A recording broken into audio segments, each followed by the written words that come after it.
let me invite the second speaker, Dr. Nabiha Fatima. Dr. Nabiha Fatima is an assistant professor in the Department of Social Sciences at the Lahore School of Economics. She holds a PhD, MPhil in sociology and Masters in mass communication. With extensive teaching experience at leading institutions, she has designed courses in sociology, anthropology, development studies, virtual media, and gender studies. Mentored students in research on social responsibility and community service. Beyond academia, she has worked with UNICEF, Pachan Foundation, and USAID on child rights, public health, and media's role in social change. As a qualitative research analyst for UNICEF, she contributed to a nationwide study on maternal and child health care. She has also written to Dawn, The News, and Daily Times and appeared as an analyst in BBC documentaries. Her work continues to shape discussions on gender equality, media ethics, and social justice in Pakistan and beyond. Dr. Nabiha, over to you. Okay, so the topic, the celebrity which I am sharing today is Madame Noor Jahan. She is titled as the Queen of Melody over subcontinent.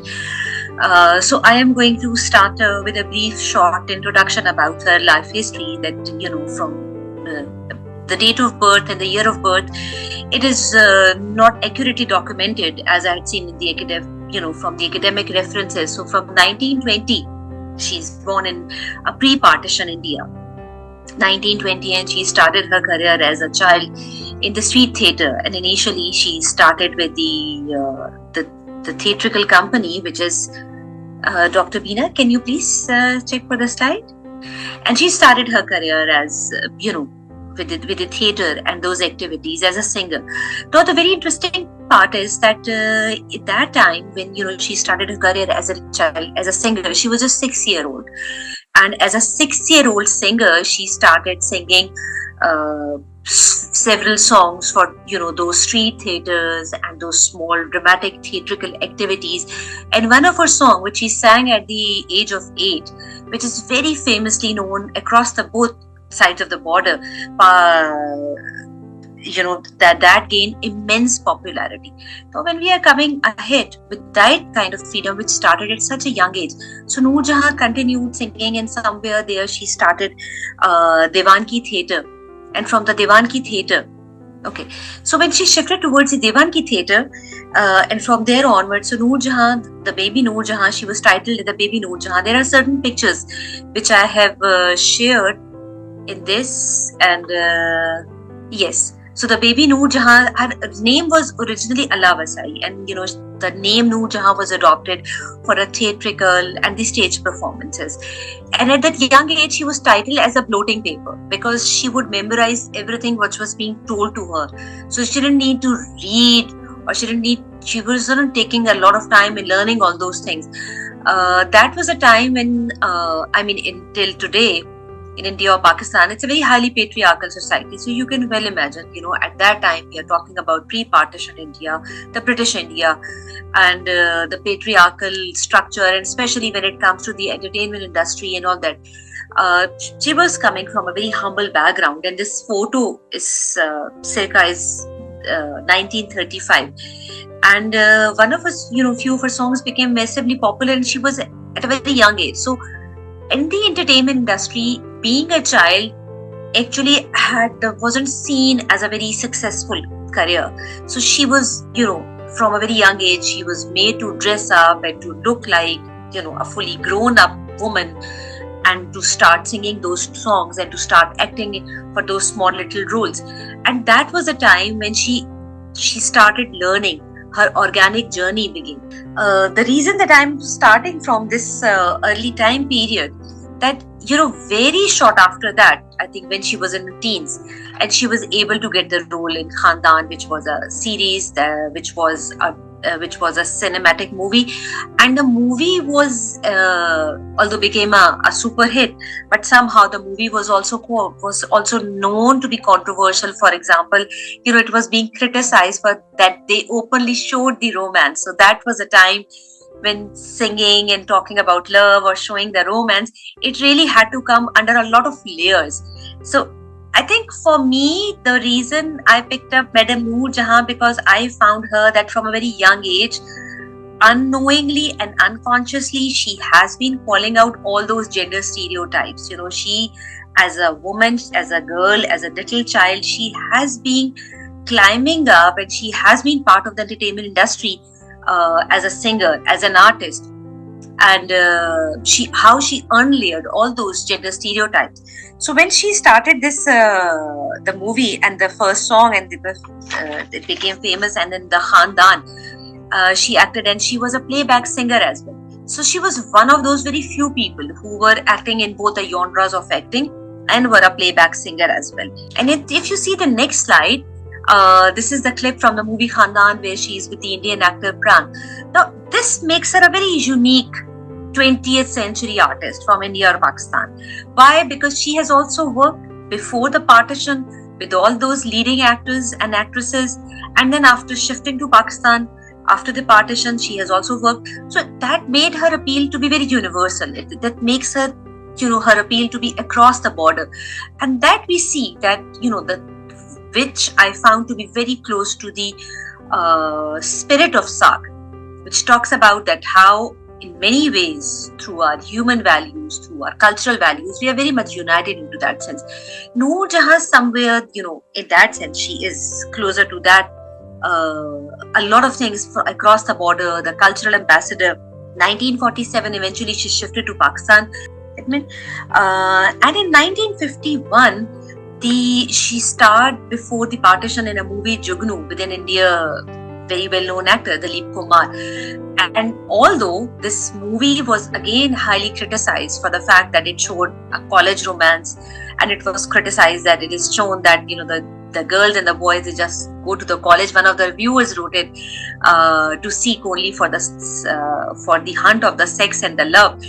The movie crossed $5 million at that time. So it was the highest grossing Indian movie, and that gained immense popularity. Now in 1951, Noor Jahan became, after the partition, when she shifted to Pakistan, she became the first female woman in entire Pakistan to be the director. So she directed a film that was with the Santosh Kumar, and in 1958, then she became part of the movie Anarkali. Anarkali is one of the legendary roles which are part of the Indo-Pak tradition that's related with Mughal-e-Azam. And when she became part of that Anarkali movie, then again she sang in the songs, and all those songs, they became legendary popular. When we are talking about the movie Anarkali, and at the time, afterwards, Noor Jahan was also going through a lot of personal crisis, and she was going through the child custody battles of her children. That was the same time when she became a partner in one of the studios in Lahore, Shah Noor Studio. I think it was one of the main studios in Pakistan, the film studio. Shah was named after her husband, and Noor is Noor Jahan, and she was the partner in the Shah Noor Studios. Can you please go? And then the Qawwali culture, which is from the subcontinent, and if few of you have watched how the Qawwali is, so it's a group of men who sit together and they sing a Sufi song, and they sit it together, and then they say, and the genre is that there is one lead singer, and then the rest of them are like a playback singer. But she was the one who became the first female Qawwal for the movie Zeenat in 1945. I think in that era, that was the time when these were the women who, when there was no social media, and there was no, those words were not there in the language. When we talk about the misogyny, patriarchy, embedded hegemonic control, that was a time, I think it requires a lot of strength and empowerment for a woman to come up in that industry to be the first director, to be the first female Qawwal in the movie, and to be working in all the genres, which is singing and the acting. She was a mother of 4 at that time, and then simultaneously at the time she was fighting the battle in the court for the custody of children, because she was going through a divorce. I unfortunately, when I was searching for the research material for Madame Noor Jahan, what I figured out that when we talk about misogyny and when we talk about the hate for the women, I think it is something which is still very much there, because unfortunately, there were biographies, those so-called biographies which were written about the Noor Jahan, Madame Noor Jahan, and they were not focused on her achievements in her singing career or in acting career, or about how she broke the stereotypes, but they were more about her personal life. They were more about her character assassination. They were more about picking up, the loose corners from her life. And what I could see that those tactics were used to gain cheap popularity, or that was, maybe the yellow journalism, whatever we may call it. But in response to all of that, I was going through those history and those archives. None of the time she wasted her time and energy in answering to those people, and she kept on continuing her career trajectory. So, and she crafted her stardom, an iconic style without surrendering. Because in those eras, if we talk about Pakistan, especially after we shifted to Pakistan, so there was this Islamization era that was going on, and gradually, the radicalization era was there. And we are not living in, the era of social media where there is an entire team that crafts or manufactures the image.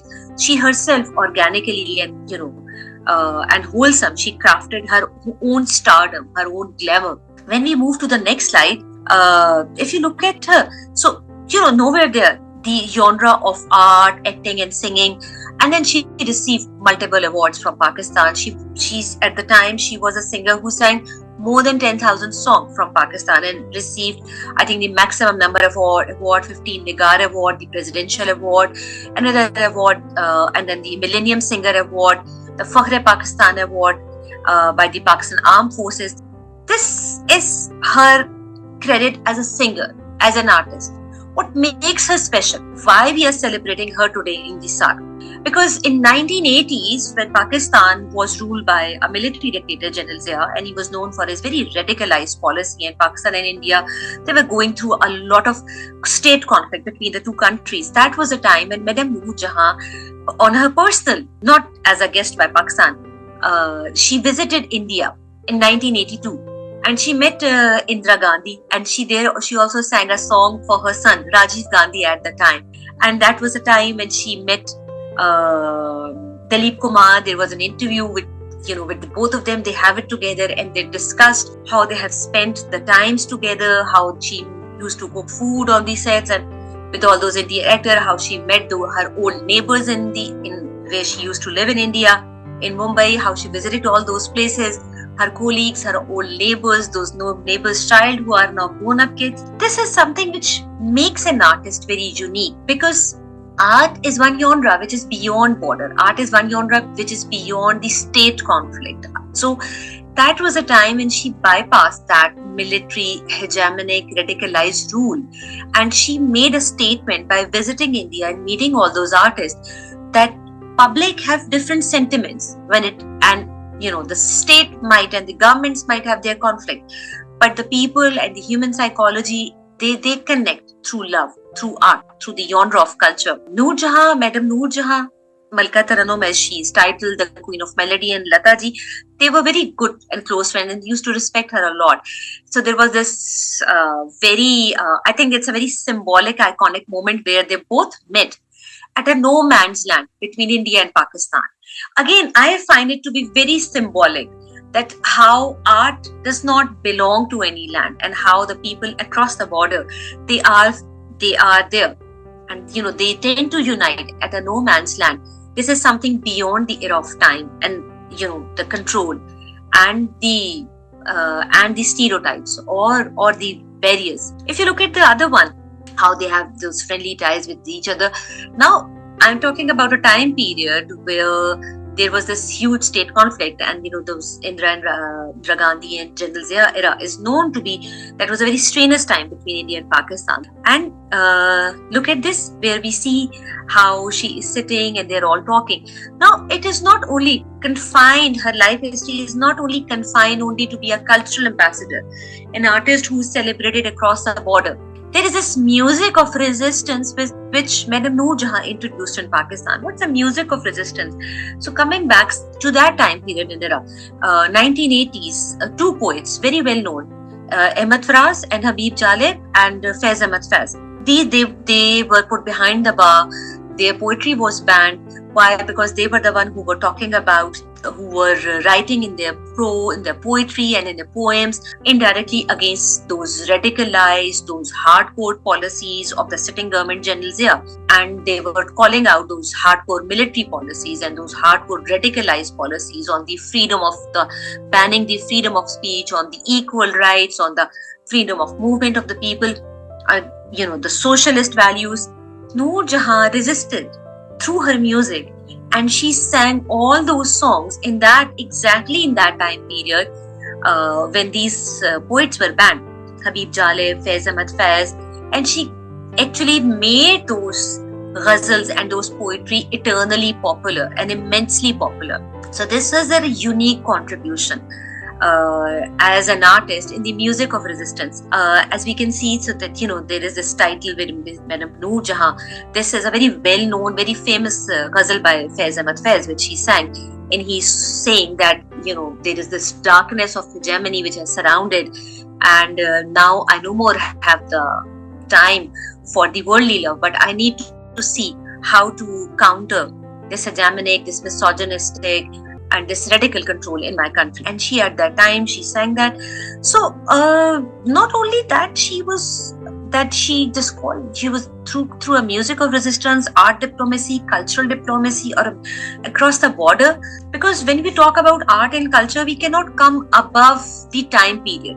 We cannot detach it from the subjectivity of that time, because all art, all literature, all those things are relevant to the time period in which they are written in, because they are coming up with a historical subjectivity. 1980s, General Zia, an extremely strict moral policing for the women. All the women on the media, they were supposed to come with the head covered. There was a strict moral code. They were not, the policy was such that the newscasters and the actors or the singers, there has to be in a very kind of a very astute, very moderate, very conservative, very strict setting. That I've taken this picture from that time period. She defied all those conforming policies by the sitting dictator, by the sitting radical government at that time. And she remained a non-conformist in her style statement and her charisma and the way she used to. I think being a sociologist, I cannot detach myself how to explain the symbols. For example, the flower in her hair or the sari that she's draping, the way she's carrying herself. This is all the defiance to those conforming values at that time, where everybody was rather either banned from the media, that is from the TV or the radio station. She was there, to be there, to be liberated herself. The most I think iconic part is the longevity of popularity. She started her career from the cinema, mainstream singing, 1935. Although she was singing long before that, till her last song was in 2000, just few months before she succumbed to her battle to cancer. Now, this is a huge longevity of an artist, of the popularity. We are not talking about the top of the chart time period in Iraq. And, she started from the street theater to the radio and then to the cinema and then to the TV and YouTube and the Spotify. And all those multi-layered of mediums are there. And her longevity of popularity stayed there. So, in one of her interviews, when she mentioned, and she says that the words, they have its own musicology, and there is a rhythm and there is a feel in every word of the poetry that she reads and that she sings, and she tries to understand the musicology of that word, and she does not want that word to be covered by the layer of her singing. She said that she wants the word to come out and to sprout and to blossom by her singing and not to be overcovered by the layers of those, the music. That this was a very interesting epistemology of singing. This is a very interesting way of how she described the philosophy of music and the philosophy of poetry. For her, I think she goes a very iconic artist for the 20th century, because if we see her, not only from the genre of art and culture, but how she resisted the politics of radicalization, how she, through the music of resistance, how she resisted those kind of hostility between on the borders because of the sitting governments, through her culture, through her beyond and an artist celebrated across the border. So she was a huge influencer, and she set up a lot of role modeling, and how she defied all those gender stereotypes and all those things, and she continued, emerged as a very strong female artist in a heavily male dominant industry of media. So, and then her longevity of popularity through multi layers of medium, that makes her very unique and popular. I hope I have been able to cover her life, though it's very difficult to cover something which was over a span of half of a century. But I've picked up the main life events from her life and to try to relate it with the spirit of SAK.